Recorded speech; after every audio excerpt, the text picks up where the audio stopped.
by the way. Are you in LA? Oh, you're fine. We're in Redlands, California. So Southern California.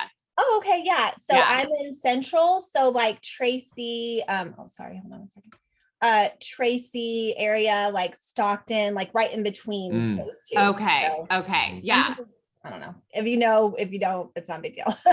Like an hour No, from San Francisco. Stockton for sure. Yeah. Okay. Yeah. We're like halfway between LA and Palm Springs. So like near Riverside, like San Bernardino. Yeah. Yeah. But we don't associate with San Bernardino. Don't get out of here with your elitist. Well, I don't associate with Stockton. So how about that? That's fair. Perfect. That's fair. Perfect. Sure. Yeah. And we're not together. We're just friends. Okay. Yeah. Got it. Yeah. We always have to clarify that because everybody thinks we're like the amount of times we've been in the middle of the interview and they're like, you guys, blah, blah, blah. And we're like, oh no. Yeah. So are you both single? Yeah. Yeah. Oh, okay. Well, I'm a dating coach. So do you do matchmaking? Yeah, totally. I've been, oh my gosh, I've been date coaching, I guess you could say, for like years and years. I'm actually like becoming a Bachelor Nation date coach now. It's really fun. So I talk to them on such a regular basis and, I'll just reach out and be like, no, that guy's not for you. Like, let me help you. Oh, that's so cool. Or like, all right, wait. We need to talk about this too. Yeah. Okay, Okay. Sorry, All right. No, you're fine. This is just so interesting. Okay. You guys, I am so excited to introduce our next guest. Erin Hill is a mom of two, a certified sleep coach and dating advisor. She's been podcasting for almost 3 years, and she has 2 podcasts, Getting Cozy and Bachelor After Dark. She has a weekly IG live show called Tub Talk, where she puts the reel back in reality TV through interviews with cast from your favorite shows and who you get to know off the camera. She's a sex positive advocate and she wants to normalize talking about sexuality. Erin, we're so excited to have you.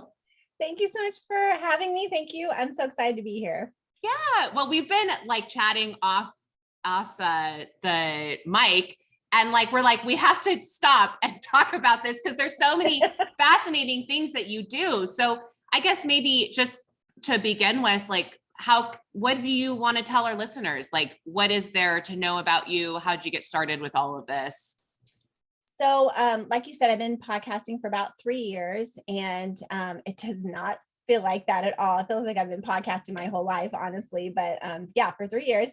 And I got my start on Mom Talk Radio, which is this really, at the time, it was like a very big show. And I was working for Beach Nut Baby Food. I was actually their ambassador.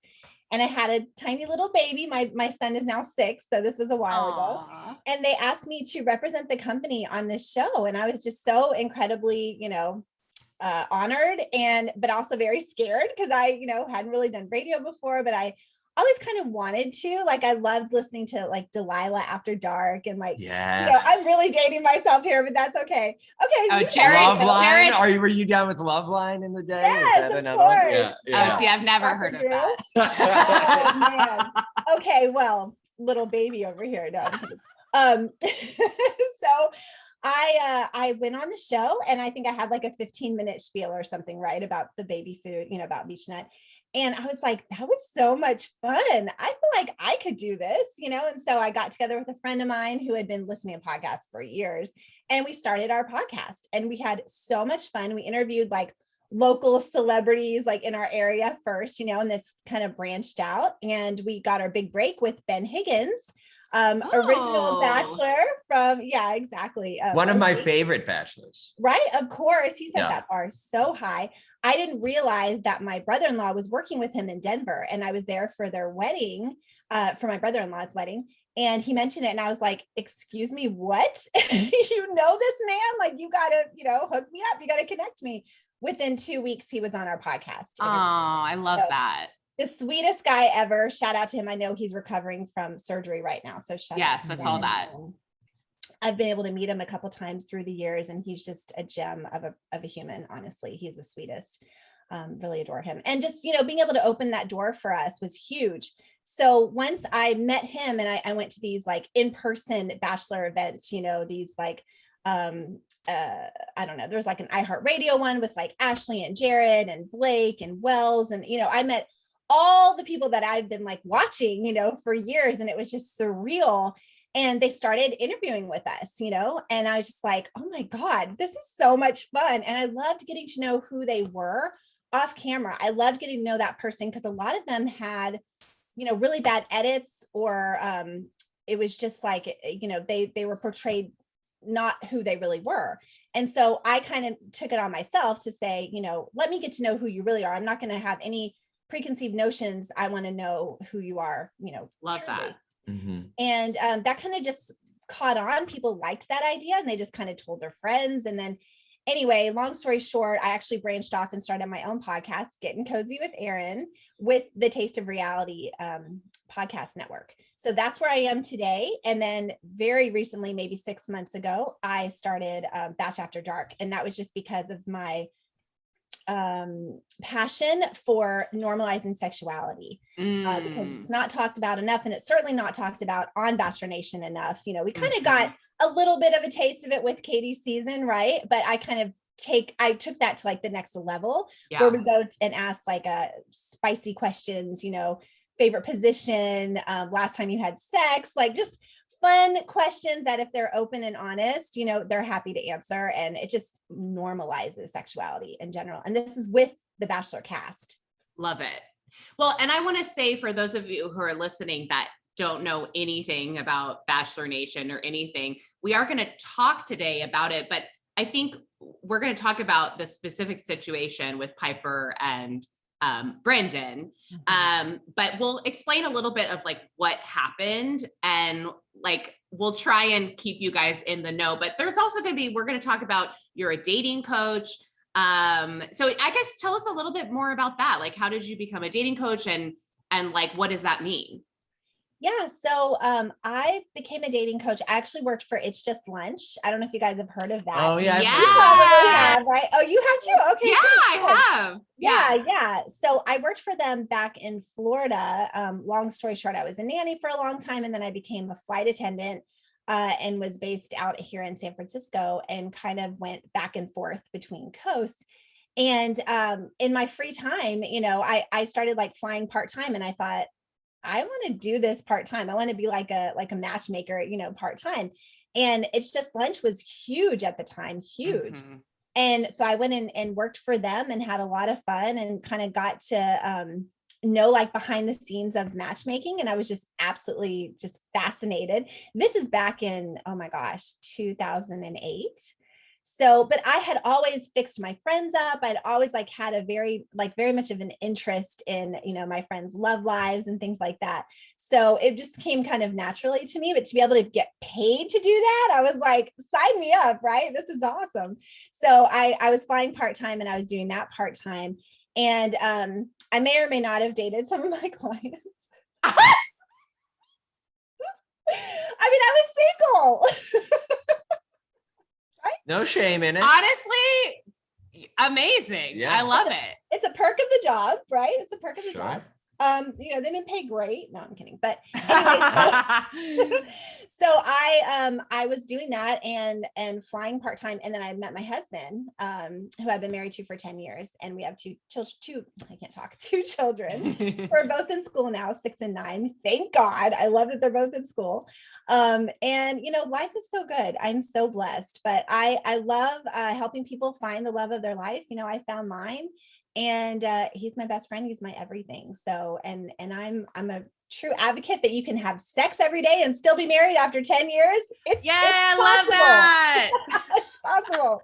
That is something so I am divorced. I was married for 8.5 years. Oh, okay. And that is something that I worry about in the future of like, I do, cause you hear a lot of like, especially with Esther Perel, that oftentimes where you find safety and security, sometimes you lose the passionate side of it, Mm-hmm. the kind of like, I just want to fuck you and all of that.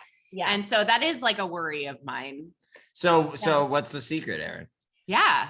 Honestly, sleep training your kids. Honestly, my mom would agree so hard with you. She said she sleep trained me and my sister. She says the best thing she ever did. My husband still to this day says that's the best thing I ever did for our marriage, because you got to look at it as most families put their kids to bed between like 9 and 10 p.m. What time are you going to bed? Probably 10 or 11, maybe 12. You're getting like an hour together. That's not enough time. You know, you're exhausted. Yeah. You've been with your kids all day and now all night. You know, I always tell my clients, try to put your kids to bed between 7 and 8. That is like the perfect window. And then they sleep for 12 hours if they're trained to put themselves back to sleep, to have that self-soothing skill, which is what I teach. Basically, that's exactly what I teach. And the process, you know, I have a 7-day program that's extremely effective and very, very affordable as well. So I can talk about that later. But so anyway, if you put them to bed at that window, you know, you're going to find that they're going to fall asleep quicker because they're not overtired and they're not fighting sleep. It's huge. I mean, it seems like such a small thing, but once you do that, and once you know, have that routine, you then have 8 to midnight with your partner. You can have date nights. You can just go and, you know, crash out on the couch, watch TV, you know, get drunk. I mean, we literally get drunk every night, because why not? Like, why not? We have date nights, multiple nights. You ever just sneak out and leave the kids? No. We always, I'm joking. We always have someone here. But our sitters love us because our kids are always asleep. Yeah. You know, they're just like house sitting, right? Like they're literally just here, just holding space, you know, while we're gone. So it's just, it's such a gift. I mean, it's such a gift to give your marriage. You know, we are rock solid because we have that one-on-one time together so often. And the other thing too, besides that, is never saying no to your partner. Don't say no, you know, make it, always try to say yes. I mean, obviously if it's going to be completely, you know, inconvenient for you, but I'm saying, like, do you mean no, like to anything, or no to sex? Oh, sorry. I mean, like if they want to go out, right? Or if they want to. Okay. Cause we just want to clarify, like, we're always like, if you're not want to have sex, like you can say no, like. Absolutely. Yeah. Yes, No, you're fine. Definitely. Yeah. Just, you know, no, I agree with that. With friends exactly. And, you know, I never say no to him. He never says no to me. So for instance, I'm flying out to New York this weekend, just for the hell of it, just for fun, just to meet up with some Bachelor people, you know, that I've been talking to forever. And, you know, since the pandemic, and then I'm going to Turks and Caicos like 2 weeks later, because I got an opportunity, and my husband's like, yes, go. And I'm just like, this is, you know, if you have that long, like that history of saying yes to each other, it's not even a question. It's like, okay, we'll rearrange certain things here and there, and then we'll just make it happen, you know. But it's where you don't resent your partner because you're always saying yes and making it happen to the best of your ability. It goes both ways, you know, so you feel like that flexibility and that freedom in your relationship. And I think a lot of couples just don't have that. So that's another thing that keeps us like rock solid. What are your thoughts on this? Because I feel like you're going to play the devil's advocate here. No, actually, I think I actually quite the opposite. Like, I think what you're describing, Erin, is this is like both people in the relationship, like letting go of the need to control what's happening in the relationship and kind of control the other person, which I think when you call it control, everyone would be like, oh, I don't do that, or I don't want to do that. But we all kind of do. 100%. Right. Yeah. We all kind of, you know. I can be controlling. Yeah. Yeah. Oh, and so it's like, yeah. And so, but it's like, I think it sounds like you and your husband have sort of a system for not doing that. And what I'm hearing you describe is like a real like spirit of like generosity in the relationship.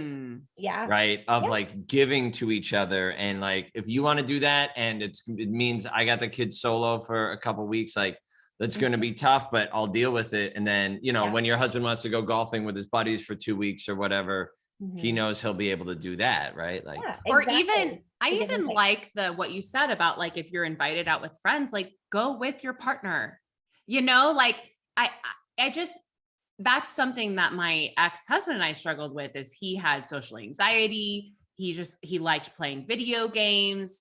We ended up just becoming completely different people, and we never hung out together. Yeah. You know, Mm. and it's like, of course you lose each other then because you don't even know who the other person is because you just, Right. you don't You hang grow out apart. together. Yeah, you grow apart. Exactly. Yeah. And I think that you know, take an interest in their hobbies and vice versa, and just, you know, try. There's been so many things that I'm just like, I don't think I'll ever like that. And then I try it and I'm like, oh my God, this is like my new favorite thing to do, you know? So There you go. I love you that. just never know, right? You just never know. But I think Yeah. just being open and just being you know, more susceptible, or like what am I trying to say? Just go more with the flow, you know, Yeah. just go with the flow. Flexible. Yeah, exactly. Just, you know, be easygoing about it. Yeah. And you're right. I love that. Well, now- let go of that control. Yeah. Are these two ingredients that you've described, which is like making sure you have enough one-on-one time with your partner, which is especially difficult for people who have kids, but you know, like a good sleep schedule being like the absolute key to that. And then the second thing is this sort of like saying yes, this like flexibility. Are those the two kind of essential ingredients to like keeping that like physical desire for each other alive, or is there something else that goes into that? I think that you know, I'm a stay-at-home mom. I do everything, you know, work from home. And I feel like I always try to alleviate stress for him, you know, because he works for Tesla. He has a very demanding job. And I always just try to take things off his plate, just constantly taking things off his plate. That's just, but also I'm Southern, like I was kind of raised to be very doting and very nurturing. And that's just who I am. And I love doing that. Like, I don't feel like it's a burden or anything like that. So it might have something to do with my personality as well. But I like taking care of him. I like, you know, having him know that once he's done with work, he can just relax and, you know, jump in our pool back in the backyard or whatever it is. And just, you know, and I think that alleviating that stress from him helps us have a better sex life, because a lot of times that's what's kind of preventing you from getting physical, right? That stress or that resentment, like I was saying. And so we don't have that resentment. We don't have those. We're very open and honest with each other. You know, we don't have those like things that we're keeping from each other that also prevent you from like opening up sexually, you know, to your partner. Yeah. So I think there's a lot of different reasons, you know, why. And we also just have never lost that chemistry. Like we've always just been completely physically attracted, but also it's like such a deep emotional attachment that we have for each other that we just never lost that. I feel like we never left the honeymoon phase. And I know that's not normal, but I'm just so incredibly grateful and I never want to. I love that. Well, and maybe, you know, someone come like, just for people who are listening, be like, I am not that person. Like I'm not I can't be the stay at home. Like I can't, like you know, I think it could go both ways, right? Of like for me, it would be so important to have a partner who can come home and also empty the dishwasher and like, I'm sure your husband helps out too. And, you know, I think it has to go both ways of like both people need to feel like their partner is doing stuff to like make their lives easier. And maybe acts of service is more of your love language and it's his love language. And so you guys just match on love languages, you know? Yeah, he's very handy. And so, you know, I think it helps that, you know, if there's something that goes wrong during the day, I know that he's going to fix it when he comes home. And like, I never have to worry about things like that. And I never have to nag him. Like he just does it, you know? So oh, that's awesome. He's also kind of an angel, right? So I was going to say, so everybody hates you right now. Well, but I think it's so fascinating. Like there is this really subtle, but really important distinction between people in a relationship giving to each other from a sense of like obligation or that like kind of guilting each other of like, well, you know, I did this for you, you know, it becomes this almost transaction versus like, it's such a small shift, but it means everything to shift to a place of like joyful giving to each other of like, this makes me, you know, I'm sure it makes your husband feel great to fix things for you, you know, and your family, and then have you be like, oh my God, thank you so much. And then you guys fuck each other and have a great time. And it's wonderful. It's the appreciation, right? You know, if I wasn't feeling appreciated, I wouldn't continue doing what I do. He's so good at filling that cup for me and I am Yeah. for him. And he's asking words of affirmation, funny enough. Oh. So I make sure I'm always saying, you know, you're amazing. Look at you. You're so helpful. You know, you're so sexy. Like I make sure that I'm filling that cup for him and he fills my cup for the, you know, physical touch. And also I'd say I'm words of affirmation too. Like I want to hear that I'm doing a good job. Well, maybe that's the reason why I didn't hear that. So yeah. And maybe that's why you feel so unresentful, like you said, is because maybe acts of service isn't your love language, but he's so good at like adoring you and appreciating you that like you don't even think about it. You just know, like I think that's really important. This is actually like this is actually making me like profoundly like hopeful and like happy about it, right? Isn't it good? Okay, so Erin, hook us up. Like what? Like okay, we're both single. And I'm 34, he's 40. And I'm divorced, never been married, but in lots of, you know, long-term relationships. What would you like as a dating coach, like matchmaker, like what would you ask us? Or like, what would you do to like, you know, help us find your husband, basically? Find my husband. So we'll clone him. No problem. We'll clone him. We'll change him into a female version. So, and we're both Erin and Erin, by the way. Oh my gosh, stop. We're Erin and Erin. That's amazing. Oh my gosh. Okay, so I need to find a Leanna. Leon? Leon. Yeah. Okay, Leon. Yeah. So yeah, we're both Erin and Erin. We're A&E to everyone else just to make it easy. But so the first step I would say, and did you guys see Labor of Love, that reality TV show that was on during the pandemic? It was on. I didn't. No. Okay. Should we? Yeah, it's great. It's like Baby Daddy meets Bachelorette. It's that like whole same kind of setup. Did you watch Sex and the City? Of course, right? Yeah. Kristen Davis is the host. Okay. And then so I connected with the lead, who was the one that was like trying to find baby daddy. And she was 40 at the time. So anyway, I became her dating coach after that show. And it has been so much fun. But I just had an episode with her on Getting Cozy, my most recent actually. And we did a list. So this is what I would tell both of you to do. I would do a list of the qualities that you're looking for in that perfect person. When I did this, I met Erin 2 weeks later. Because what happens is you put it out in the universe. You tell the universe what you're looking for. If the universe doesn't know what you're looking for, how's it going to deliver it, right? So you need to write down very specifically these like traits and characteristics and personality, you know, things about their personality that you really need and want. So you're going to have a list of needs and a list of wants. So needs being deal breakers if it's not there, right? Like maybe you really want someone who wants a family, Leanna. Like maybe that's like something important for you. So you have your deal breakers, your needs, and then your wants, which would be nice to have. Maybe you'd like him to be 6 feet tall, you know, but he doesn't have to be, right? Sure. So that kind of thing. And then once you have that list, something changes in your brain. It's weird. It's almost like, okay, it's out in the universe. And now you're going to notice that when you're going on dates. And that was my other question.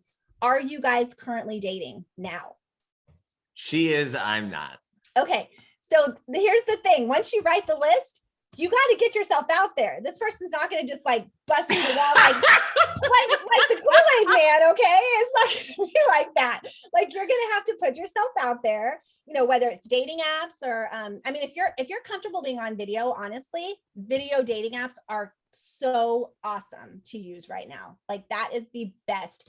Because you know, when you're video chatting with someone, if you vibe or not, you don't have to be in a Starbucks drinking your latte with them, right? Like you can literally just be like looking into their eyes. Like, are they paying attention? Are they just like on their phone? Are they just like looking around like this? Like, I don't think this would be a great, interview if I'm just like, yeah. So anyway, you know what I mean? Like, are they focused? Are they present?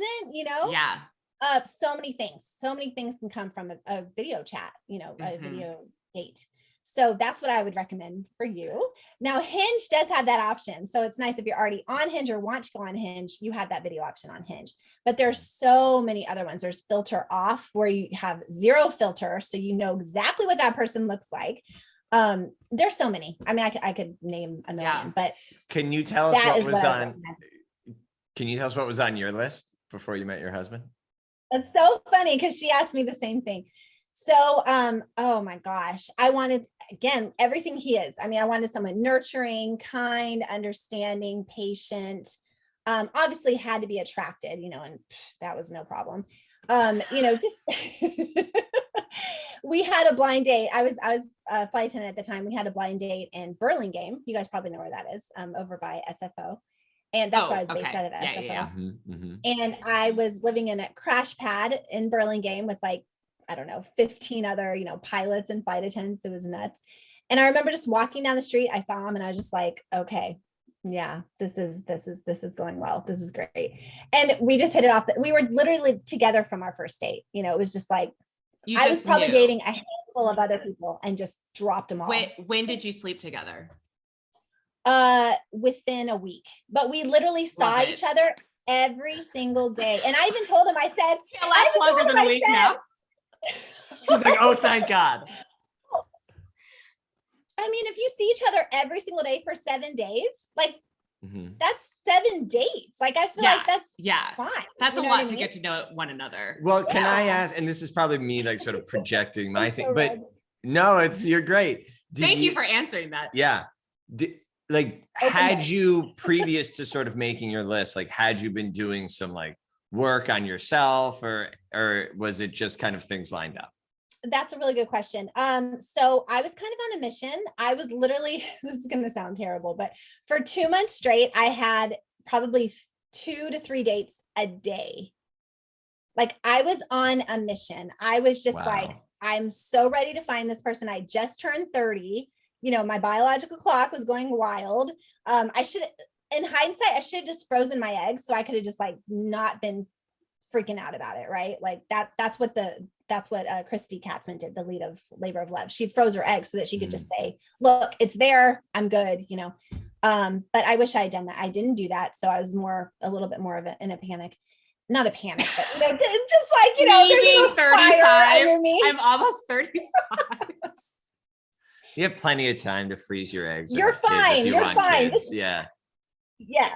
Yes, absolutely. Especially that people have kids well into their 40s. No issue. I know. I just don't want to be in my 40s and have a child, but it's definitely something to consider though. Well, I mean, you will still have them when you're in your 40s. Once you have I know. Okay.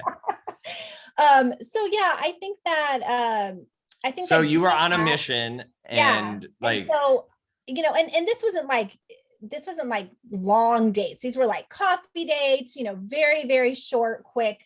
If video dating apps had been then, oh my God, save me so much time, right? I was going to say, this sounds exhausting. I had so much fun. I mean, I had my breakfast, lunch, and dinner before.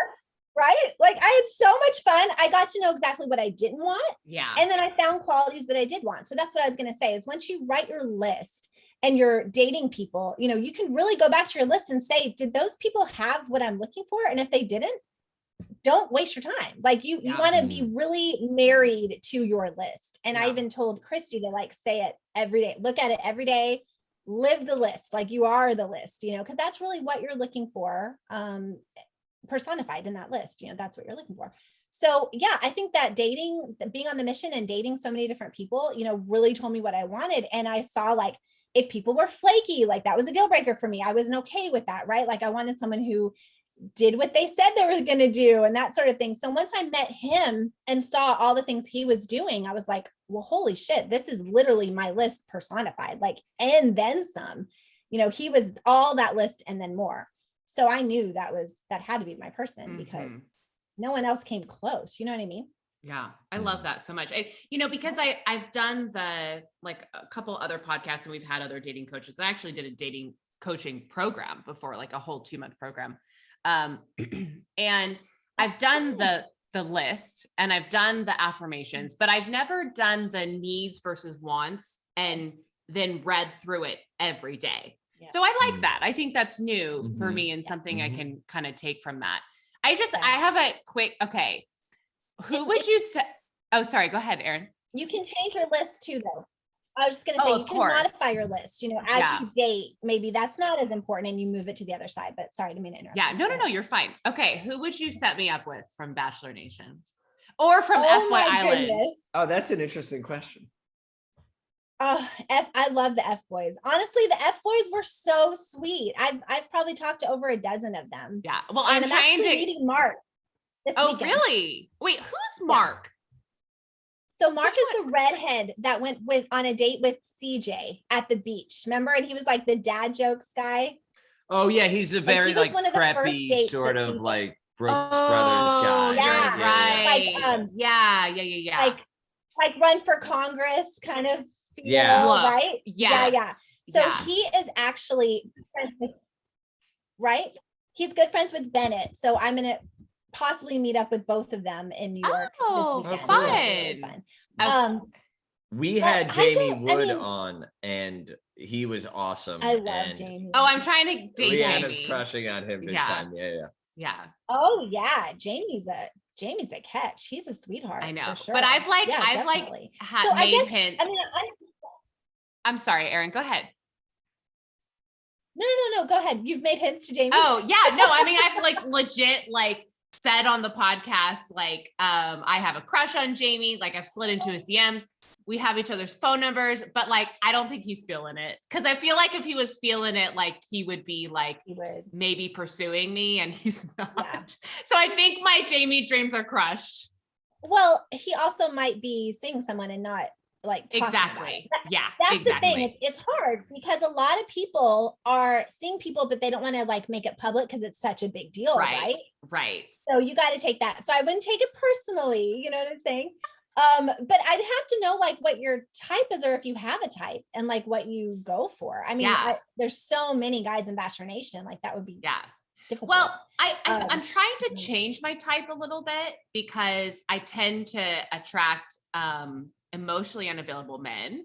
And Women so, do. yeah. So I'm Got trying to get away from the asshole bad guy kind of a thing Good, and Good. be open more to someone who's maybe a little bit more emotionally vulnerable, in tune with themselves, comes off, is very secure in themselves. Like Riley. Riley is like a very secure person. He's sweet. And I guarantee you, if I met him, I probably wouldn't feel like an instant attraction. But I think that's something that I need to kind of work on. So I don't know, with that information. Well, I mean, after what Riley showed us the other night, I'm not a huge fan of Riley right now. I think that he went way too hard on my guy. Chris is a good friend of mine. Chris Conran. I mean, let me just take a second and hold on. Chris is the sweetest guy. He was completely blindsided with all of that. Alana too. Like Alana and Alana, I don't know. I always call her Alana, but she and I, like, she's a great friend too. Like I honestly, I mean, I'm sure you've seen on my feed, you know, that I've been doing appreciation posts for them because the hate and the just unhinged anger, you know, that was just thrust on them like that by Joe and Riley, I think was completely out of line. Completely. Let's give the listeners a little background of what Yes. happened. Do you want to tell them, Erin? Yeah, I'm not great with recaps just because I mean, Oh, I can try. Yeah, I can try. Jared will do it. Okay, for it, so well, and so what's really interesting is, so there was this couple that there was this guy named Brandon who came on Bachelor in Paradise, Brendan, and so basically Bachelor in Paradise is a show where you're single and there's a bunch of single guys and a bunch of single women, and then you kind of match up, and if you're in a couple, then you'll get a rose and you get to stay, but then new people might come in, and you know, so it's a show where people are all sort of dating each other. Yeah. And a big no-no of the show, which we've found out and explored this season more than any other, is to actually go on the show when you're sort of secretly in a relationship, because that means you're there just to be on TV and to get Instagram followers and all sorts of things. Using other people. So manipulating and using other people to yes. stay there until you're, you know, quote unquote person that you want there to show up. Yes. And it feels disingenuous and manipulative, and you're hurting these other people who were assuming that you were there being genuine.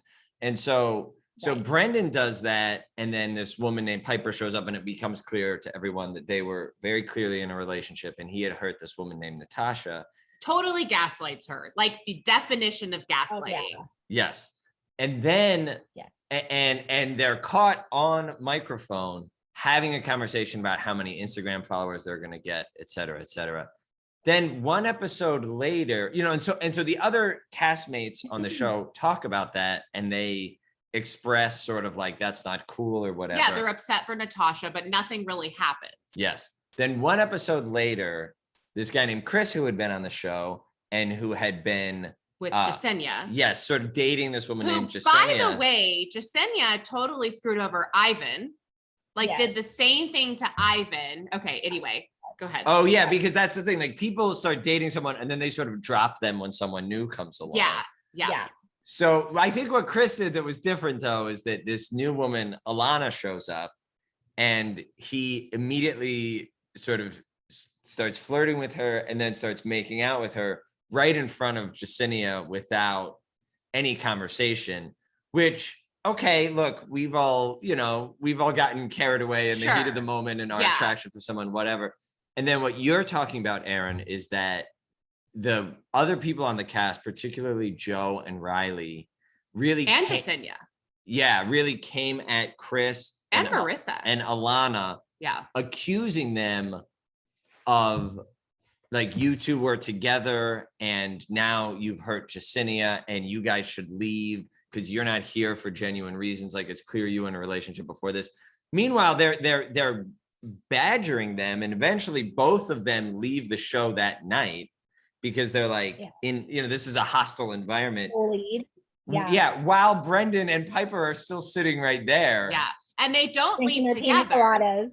Yeah. And they don't leave together because they weren't together before the show. So the background, the background of it was Chris and Jasenia and Alana all met in San Diego and basically met in group settings, and there was flirtation, and they kind of, there was definitely, like, they were excited to see each other, and Chris was excited to see Jasenia and Alana, and Jasenia was there first, and then Alana shows up, and now he's confused. He didn't handle it the best, but I agree with you. Definitely not.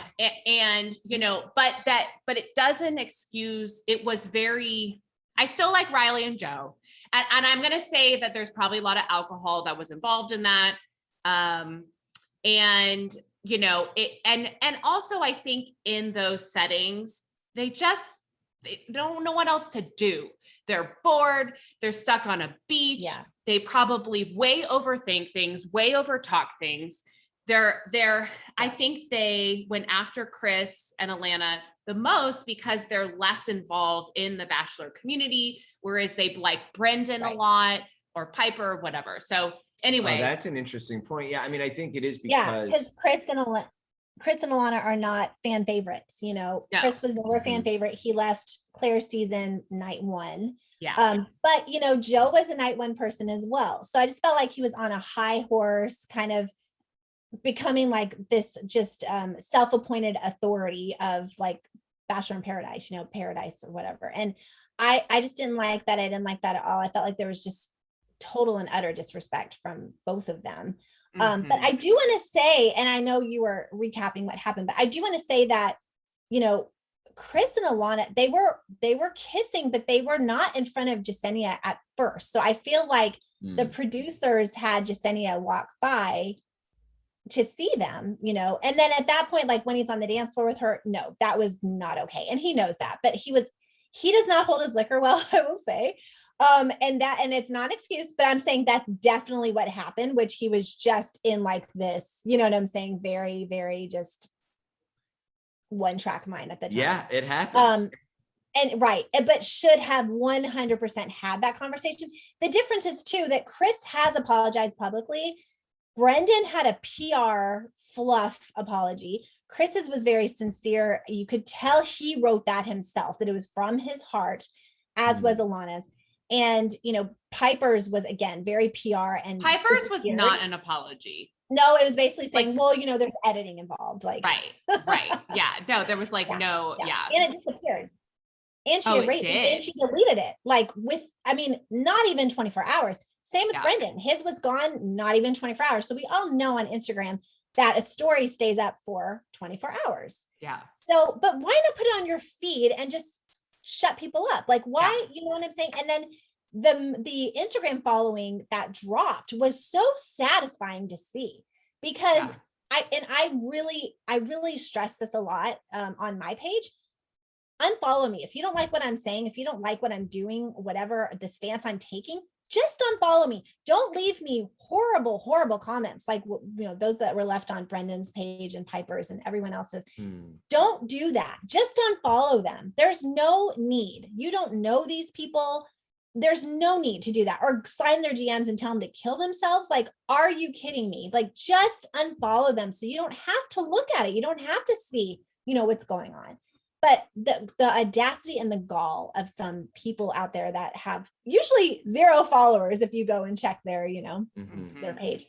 Anyway, I just had to say that because it's so infuriating, that just unfollow people. It's so simple. Or block them, like whatever you need to do, but don't leave those comments that are just so hurtful. I agree. Nobody deserves that. Doesn't matter how shitty they acted on TV. Nobody deserves a death threat. Brendan and Pieper aren't shitty people. They did a shitty thing and they need to own up with it and they need to work through it. But like, it is satisfying. I mean, Brendan lost over 100,000 followers. Pieper lost more than 10,000, and Natasha has gained 300,000 followers. Yeah. She's over 400K now. So that's awesome. And she's so sweet. We were messaging, kind of the night that happened, or like the night after, and she's just like, I'm so overwhelmed by just all the love and support, and so that just made me so happy to hear. So I love that. She was on Tub Talk, and I loved Tub Talk, and I loved getting to know her. She's really sweet, really so really cool. Sweet. Well, I think we're at this very interesting point in our culture where, and you and I talked about this around the whole Chris Harrison, Rachel Lindsay, Rachel Kirkconnell thing, where there's an awareness that like cancel culture, like there's a way that can go too far, right? And people get the pitchforks out and stuff like that, and there's a growing awareness of how toxic and horrific this kind of online trolling and abusive behavior and doxing and stuff like that, like there's that kind of ugliness. But I think we're trying to figure out as a culture, like, what is accountability? Like, when someone does something shitty, how can they be held accountable in a way that's not just, well, now let's be abusive towards them, because that doesn't seem right. Or just, oh, a person made one mistake and now they can never work again. Like that also doesn't seem right. And so we're sort of trying to figure that out.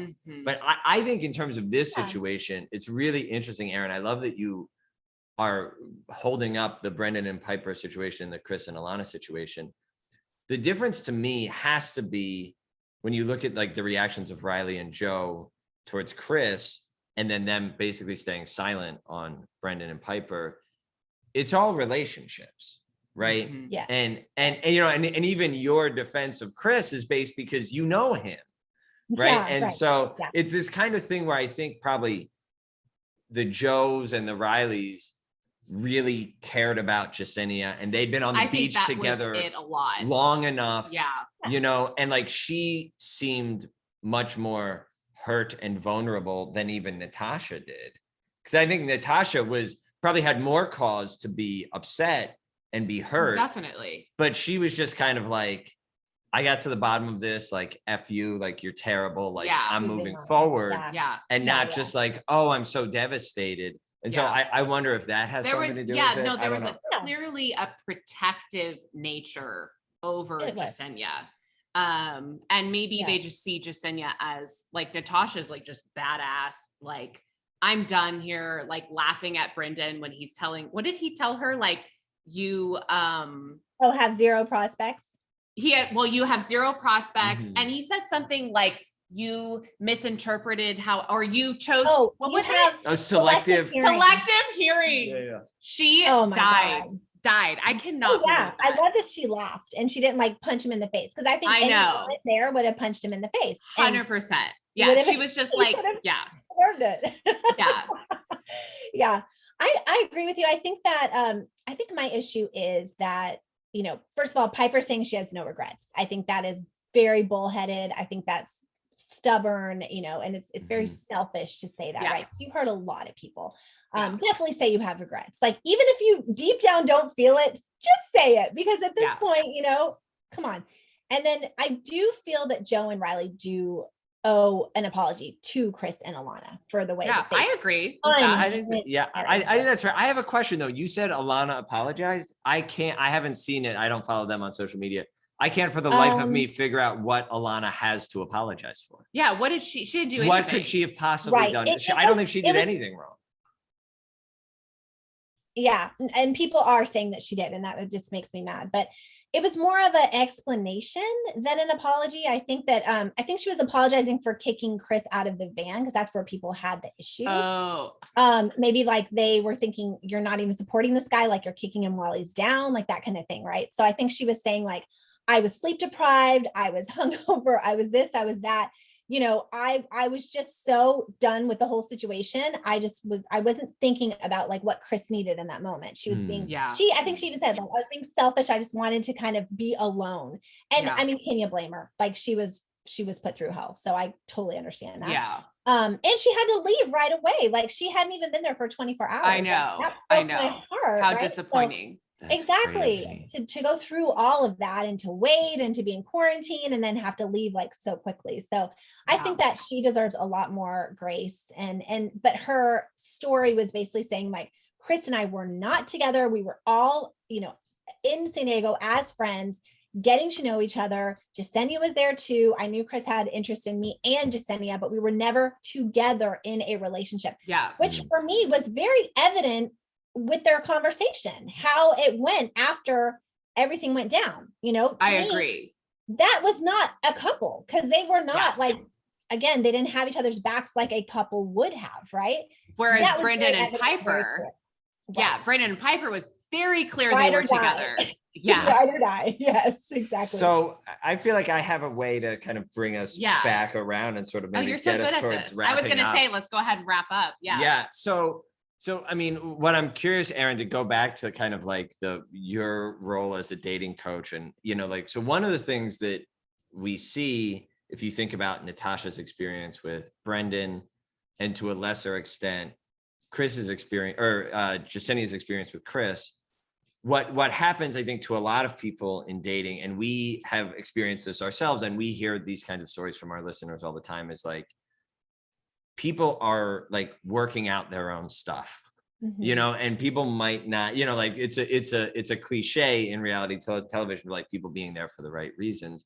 But, like some men are fuckboys and are purporting to be earnestly looking for a relationship when what they're really doing is just trying to sleep with women, or maybe even they think they're looking for a relationship themselves, but they're working out so much of their own shit that, they're not in a space to be dating in a genuine, authentic way. And like, and then people get hurt by like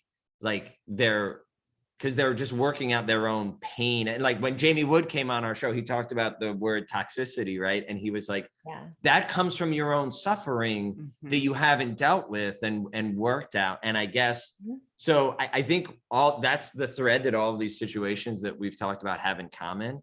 And I'm curious, Erin, when you try to help people as a dating coach, how do you help them navigate that is out there and that's a real hazard of dating? Yeah. I mean, before I answer that, I will say that Brendan, I think, still needs to work through a lot of his past. And I don't know if you guys saw, but Tayshia was on Clickbait with, Natasha and Joe. And if you look at her face, her like expressions, she is so disgusted and like irritated that Brendan's using that same excuse, that he did with Natasha, that he did with her. And so now she's feeling like, oh, he was just there for, following and interesting. Right. Yeah. And all that. And you look at her face and you're just like, oh, wow, she is mad. Like she is so mad. But anyway, I digress. Yeah, I think that you have to work on yourself and get those issues taken care of, before you get into a relationship, because you do carry that on into the relationship. I mean, for me, I was brought up by a very narcissistic mother. And so I always felt like everything was my fault. And, these kind of things and they trickle into your relationships. And we struggled with that in the beginning because I still hadn't healed from that. I still hadn't. So I think being in therapy, you can be in a relationship, but still like be in therapy. So you're working those issues out as you're growing with your partner, and it's not becoming this wedge between you. It's very, very important, but you can't just kind of brush it aside and just feel like I've dealt with it. You really do have to you got to go to it head on too. There are a lot of uncomfortable conversations that I had to have with my therapist, and it was difficult, but it's definitely getting me to the other side now and appreciating what I have in my husband, and that he doesn't think everything's my fault, just because my mom did, or, my family members did. Like, that's my past and this is where I'm at now. And it's like, you have to work through that, or else it will just literally haunt you into every relationship that you go to. And it might make it where you can't stay in a relationship, for long, because those issues are still there. So definitely deal with those issues before you do open yourself up to a relationship. Or if you're currently in a relationship, get that help, and let your partner know, hey, I'm working on these issues and please call me out. I have him call me out all the time. And it's so helpful because sometimes you don't realize that, and it might suck at first and I might give him the silent treatment for an hour, but then I get over it. It's like, you're right. Like, call me on my shit and make me deal with it and make me, deal with it head on. And it's life changing, honestly. I love that. Therapy and accountability. Absolutely. Yeah. Yes. You do have to, you have to be accountable for your actions. You have to say, yes, I did this and maybe it wasn't the best choice, but that was the choice I made at the time. Now I'm dealing with it. And now I'm saying, I'm going to do better. What is that saying? Know better, do better. Like, I say that to my kids all the time. Like, you didn't know then, now you do. So know better, do better. And that can apply to any situation in life, honestly. Well, and as you were talking, I almost thought about, where you started with making the list. Like, that's a way for someone to ground themselves. And if a partner is showing up and possibly like doing some of this toxic stuff or what, I think that can help ground you and have a good radar for sure. Like, boy, this person sometimes feels like they're telling me what I want to hear, but then their actions aren't lining up or whatever. And if you're really like firm and like, this is my list, you'll realize that this person's behavior is not aligning with that. And then you'll be able to let it go. Right.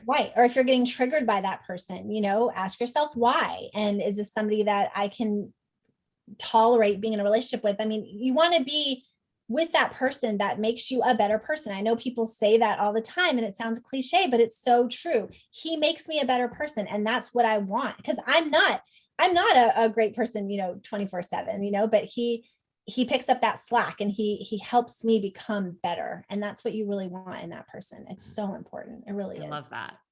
Well, Erin, thank you so much for coming on. Tell our listeners everything of where they can find you, all your Instagram, websites, podcasts, everything. Yeah.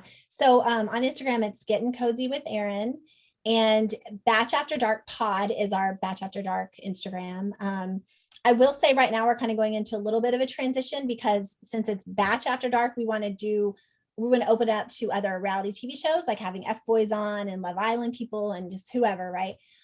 So it's still going to be Batch After Dark, but batch is going to mean bachelor or bachelorette, meaning single person, not the show. So it is inspired by the show, but it's more than that. So it's going through a little transition. So that'll be coming back out. I'll have a new like introduction to it or whatever soon.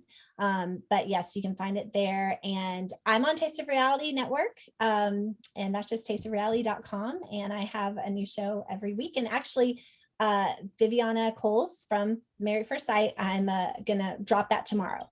So and we talk about the 4 intimacy styles, and you guys, it is so awesome because I didn't even know what intimacy style it was until I took the quiz. So go to 4intimacystyles.com and you can take the intimacy style quiz, and it will literally blow your mind because there are 4 different types, and you'll be like, oh my God, I didn't know I'm mainly this, or I'm mainly that, or it's so cool. And then you can have your partner or whoever you're dating do it too and see if you align. And if you So don't, you can basically, talk about no it. one.